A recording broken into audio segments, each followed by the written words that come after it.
Shalom, saints. Micah chapter 4 verse 5. For all the people will walk, everyone in the name of his God, and we will walk in the name of our Yehovah, our Elohim, forever and ever. Now, carefully observe the scriptures. All the people will walk, everyone in the name of his God. All the people speaks of the nations, the pagan nation, the unholy nation, the nation outside the covenant.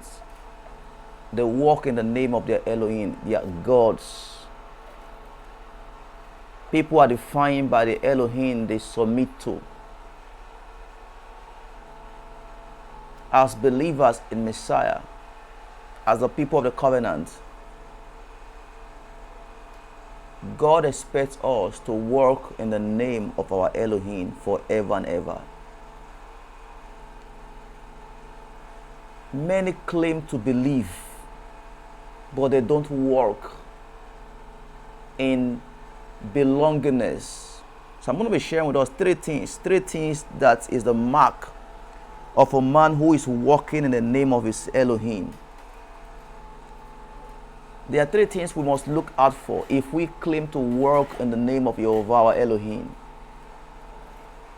And I was discussing, and I was telling someone that to walk in the name of your Elohim means to walk as his people. It means to walk as a peculiar people belonging to Yehovah. And this is integral to our understanding as a people who have been set apart. Why we are set apart ones. And living as a set apart ones is crucial to the fulfillment of his purpose in our lives. To walk in the name of Yehovah, our Elohim, three things must be present in our life. First, believe. Second, belong. And thirdly, is behave. These three things are the mark of men and women who are walking in the name of the Elohim. Now I'll show you something here in Exodus chapter 19 from verse 1.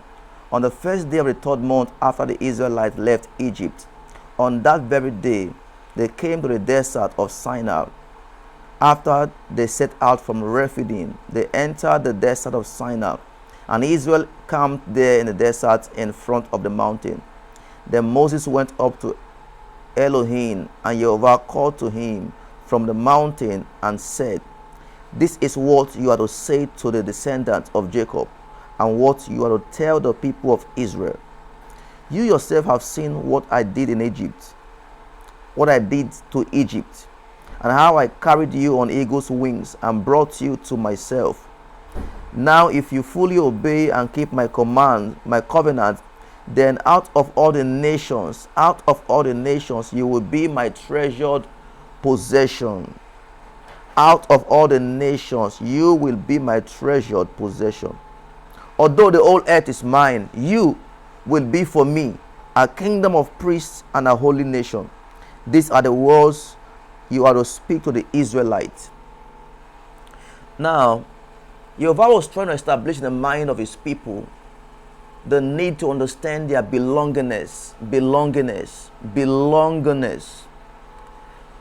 They had to understand they were not, and they were no longer the property of Pharaoh. They were no longer slaves in Egypt.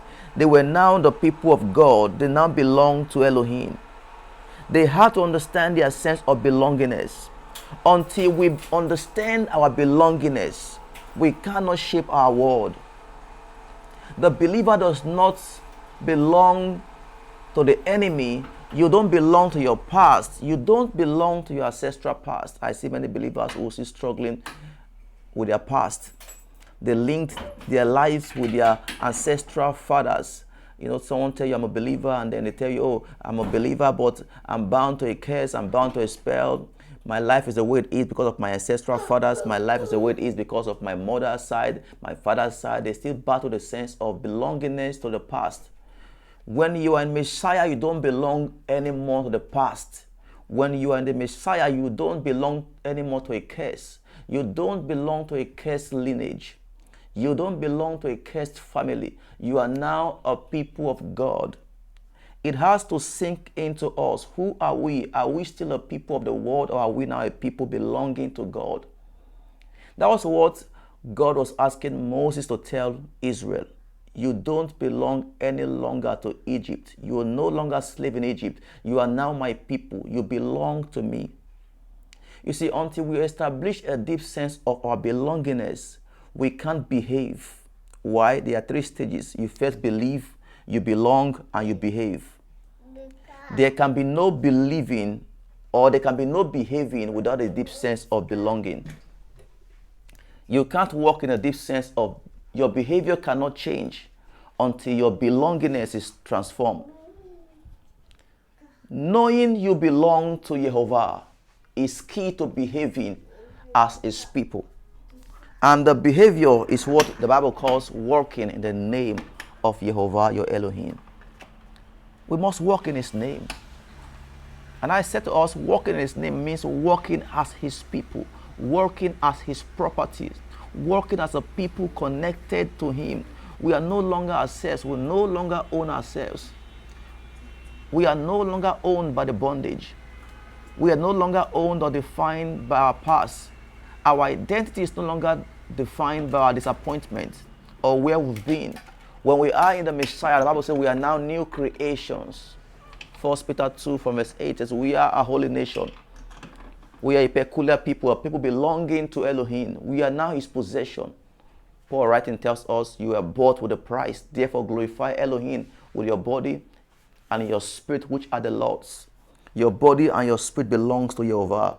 That thinking is what guides a transformed behavior. Many believers still behave like the world. Many believers still behave like their past. Our behavior has not been changed. True transformation is at the behavioral level. Don't tell me you believe. Don't tell me you belong until I see how you behave.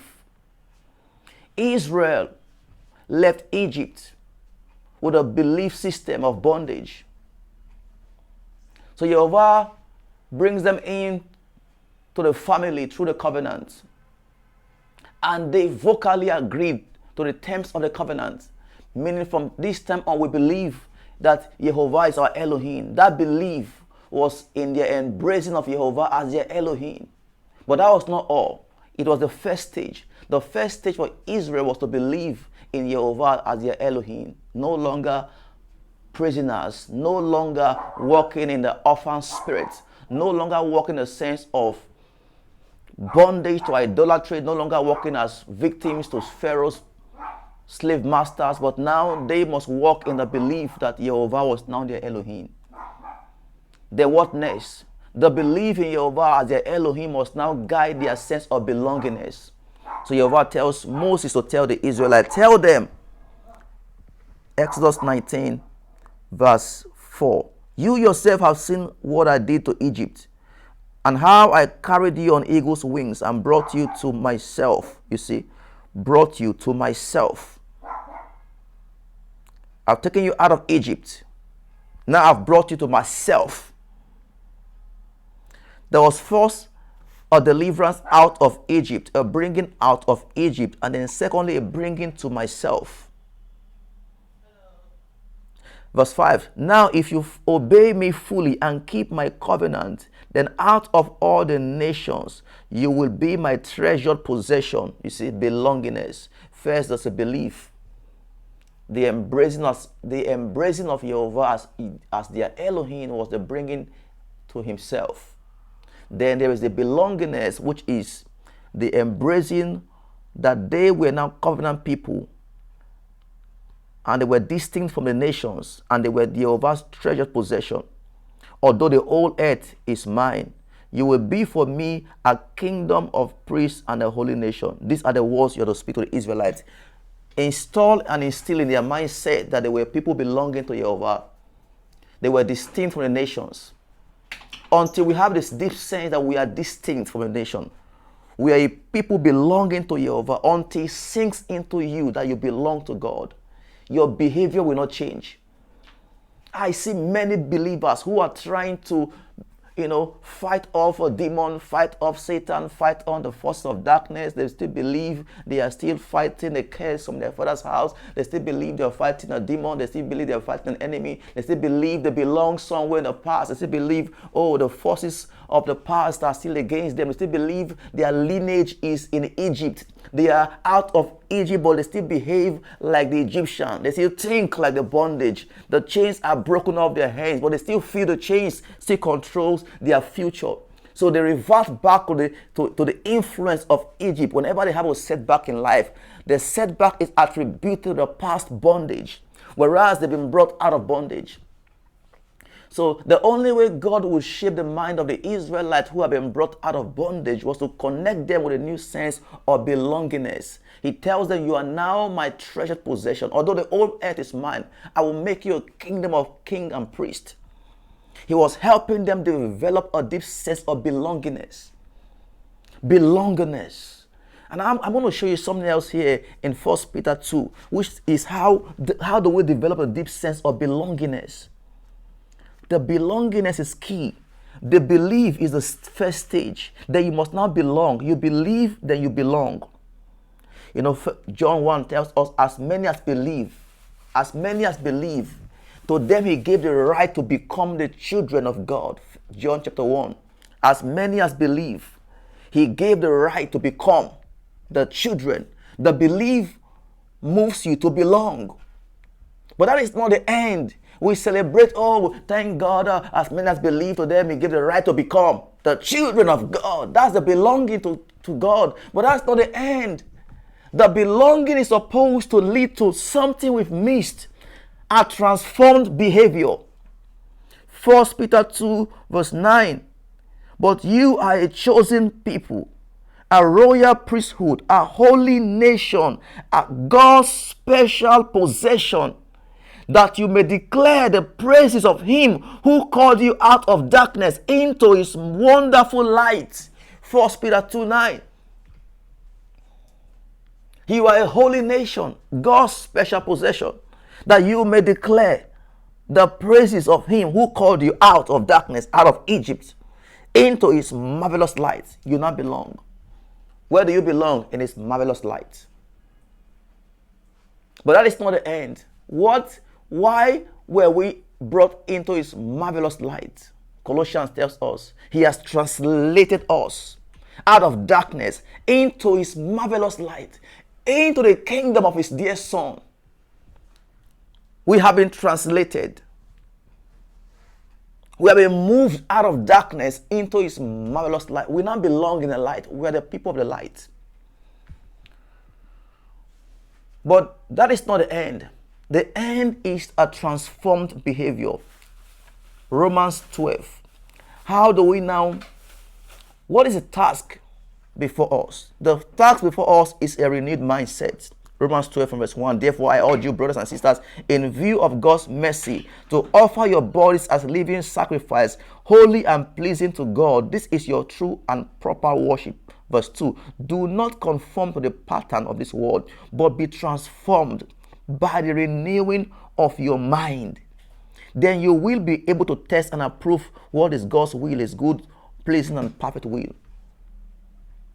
To walk in the name of Jehovah, to walk in the name of our God, to walk in his ways, to walk as transformed people, to walk as people belonging to the true Elohim, to walk as the people of Elohim, means we move at these three stages. We believe, we become, and we behave.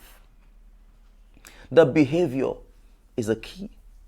The behavior is only possible through this engagement from the old system of thinking, the old believing, the old ways of reasoning. The memory of the past must be reconstructed through the renewing of the mind. And then we can prove what is Elohim's good, pleasing, and perfect will. This is what leads to a transformed behavior. And only the men and the women who could make this adjustment and transition, they were the one who could enter the promised land. The promised land is for men who they transform behavior. Not just men who believe. Not just for men who belong, for men who behave. Like Caleb and Joshua. They believed. They belonged. And they behaved. They believed, they belonged, and they behaved. May that be your portion today. In Yeshua's name. Be blessed.